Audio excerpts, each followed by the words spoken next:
Армысыздар, құрметті көрермендер. Америка құрама штаттары мен Ресейдің қабылдаған шешімдері Украина соғысын шиеленістіре түсті.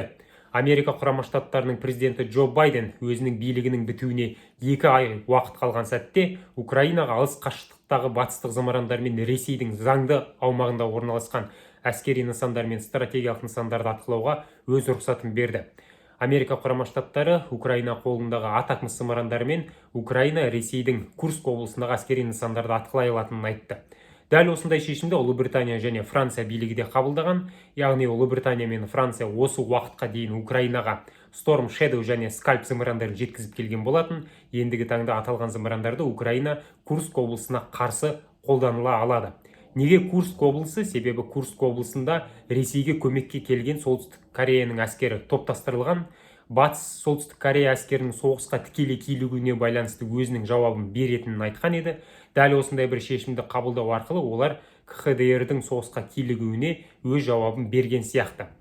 Украина батыстың алыс қашықтыққа соққы жасайтын зымырандарын қолданып үлгерді. Алайда алғашқы соққыны Киев Курск облысына жасаудан бастаған жоқ, керісінше Брянск облысына атакмстың 6 зымыранын ату арқылы алғашқы соққыны жасады. Яғни батыс ақпарат құралдарында жазылған Украина өзінің қолында бар зымырандарды тек қана Курск облысына қарсы қолданыла алады деген ақпарат жаңсақ десек болады. Себебі Украина Брянск облысына соққы жасағаннан кейін батыстың Украинаға қарсы айыптай сөйлеу мақалалары жарияланған жоқ. Демек, Украина өзінің қолында бар батыстың зымырандарын Ресейдің кез келген аумағына ата алады, және зымыран қаншалықты қашықтыққа ұша алады, сол қашықтықтағы барлық әскери нысандарды көздеуге, шабуылдауға рұқсаты бар деген сөз.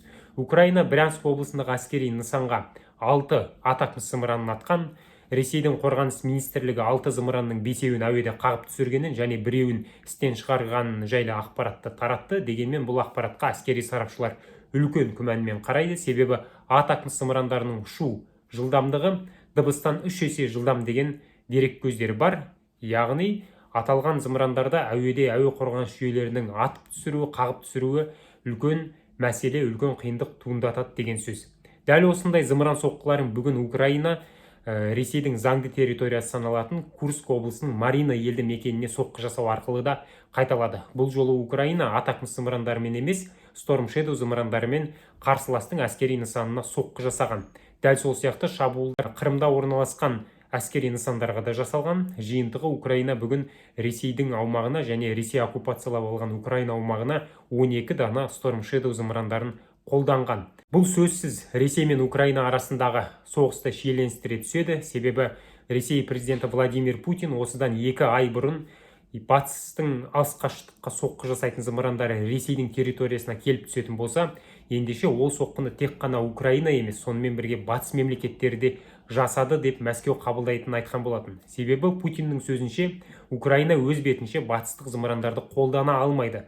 Батыстық зымырандарды қолдану үшін спутниктік түсірілімдер, 24/7 режиміндегі ақпарат алмасу және жоғары тәжірибе қажет. Қазіргі уақытта Украинаның мүмкіндігі оған жетпейді. Сондықтан батыстық зымырандарды ұшыру, басқару және нысанаға дөп тигізу ең алдымен батыстың әскери қызметкерлерінің көмегімен іске асырылады дей келе, Владимир Путин батыс зымырандары Ресей аумағына қарсы атылатын болса, ендеше НАТО Ресейге қарсы соғысқа тікелей килікті деп қабылдаймыз және оған қатаң жауап беретін боламыз деп айтқан болатын. Көріп тұрғанымыздай, батыс билігі 2 ай бұрын айтқан Владимир Путиннің сөзіне қатысты өзінің шешімін қабылдаған сияқты, және ол шешім Украинаға батыстың зымырандарын Ресейге қарсы қолдануға рұқсат етуімен көрініп отыр. Сонымен бірге Ресей билігі күні кеше ғана өзінің ядролық доктринасын жаңартты. КСРО кезеңінен кейін Ресей өзінің ядролық доктринасына алғаш рет ауқымды негізде өзгерістер енгізіп отыр. Ядролық доктринадағы жаңа тармақтардың бірінде былай деп жазылған: егер Ресей аумағына қарсы қандайда бір мемлекет стратегиялық бомбалаушы ұшақтарын көтерсе, немесе қанатты зымырандармен ауқымды соққы жасайтын дрондарын ұшырса, аталған ақпарат нақты деп танылатын болса, ендеше Ресей билігі қарсылас тарапқа бірінші болып ядролық соққы жасау мүмкіндігіне ие болады деген тармақ бар. Дәл осы бір тармаққа сүйене отырып, Украина билігі осы тармақта жазылған қанатты зымырандармен соққы жасау және ауқымды дрондармен шабуыл жасау деген ескертпелерді 2 күннің ішінде 2 мәрте бұзғанына көз жеткізе аламыз. Мысалы, Украина Ресей жеріне Атакмс және Storm Shadow қанатты зымырандармен соққы жасады, ал күні кеше ғана Украина Белград және Воронеж қалаларына ауқымды дрондармен шабуыл жасаған болатын. Яғни ядролық доктринада жазылған тармақтар бұзылуда, сәйкесінше ядролық доктринаның бұзылуына байланысты және батыстық зымырандардың Ресей территориясына келіп түсуіне байланысты ендігі таңда Мәскеу билігі Украинаға жойқын шабуыл жасауға шешім қабылдауы әбден мүмкін. Бұл ең алдымен Ресей билігінің өзінің аудиториясын тыныштандыру үшін және өзінің аудиториясын орасан күшке Ресей әскері деген ақпаратқа сендіру үшін қажет іс-шаралардың бірі болуы әбден мүмкін. Америка құрама штаттары Украинаға қатысты маңызды тағы бір шешім қабылдады. Ендігі таңда Вашингтон Украинаға жаяу әскерге қарсы қолданылатын миналарды беруді жүзеге асыратын болады. Украина ұзақ уақыт бойы Америка құрама штаттарынан жаяу әскерге қарсы миналарды беруді сұрап келген болатын, алайда Америка құрама штаттарының президенті аталған шешімді қабылдаудан бас тартып келген еді. Дегенмен ендігі таңда Джо Байден Украинаға жаяу әскерге қарсы миналарды беруге оң шешім қабылдап отыр. Аталған шешім әлемдік деңгейде қызу талқыға ие болуда, себебі жаяу әскерге қарсы миналарды қолдану 1996 жылы Біріккен ұлттар ұйымының Оттава конвенциясына сәйкес тыйым салынған қарулардың бірі болып саналады. Аталған конвенцияға 1996 жылдан бері 164 мемлекет қосылып, ратификациялап өзінің қолын қойған болатын. Бұл конвенцияны Украина билігі де мойындап, аталған конвенцияны ұстанып келе жатқанын айтуда, алайда конвенцияға қол қоймаған, оған қосылмаған және түрлі қарулы қақтығыстарда жаяу әскерге қарсы миналарды қолданып келе жатқан мемлекеттер де бар. Ол мемлекеттердің саны 60-тан асады және аталған мемлекеттердің ішінде Ресей мен Америка құрама штаттары да бар. Яғни Ресей 2022 жылы соғысты бастаған кезеңнен бастап Украина жерінде көп көлемде жаяу әскерге қарсы миналарды қолдануда.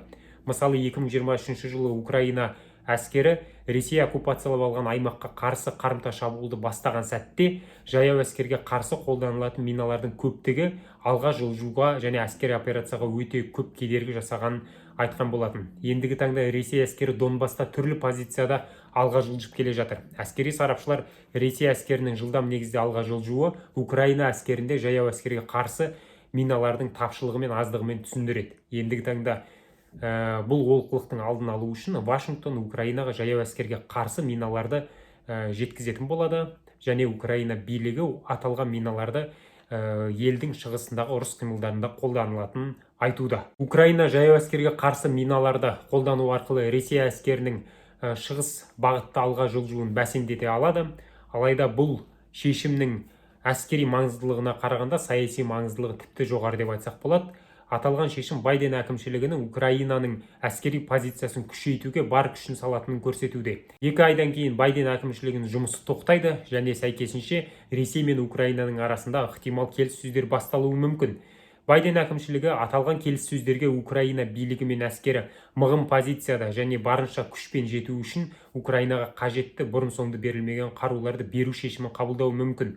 Оған Украинаға алыс қашықтыққа соққы жасайтын зымырандарды Ресей аумағына қарсы қолдану шешімін қабылдауға байланысты немесе Украинаға тыйым салынған жаяу әскерге қарсы миналарды беруге байланысты шешімдеріне назар аудара отырып болжам жасауға болады. Алдағы уақытта Америка құрама штаттары Украинаға жаңа қару түрлерін 2 айдың ішінде беру туралы шешімдер қабылдап, Украинаның ұрыс даласындағы позициясын күшейтуге бар күшін салуы мүмкін. Қысқаша айтқанда осы. Сау саламатта болыңыздар.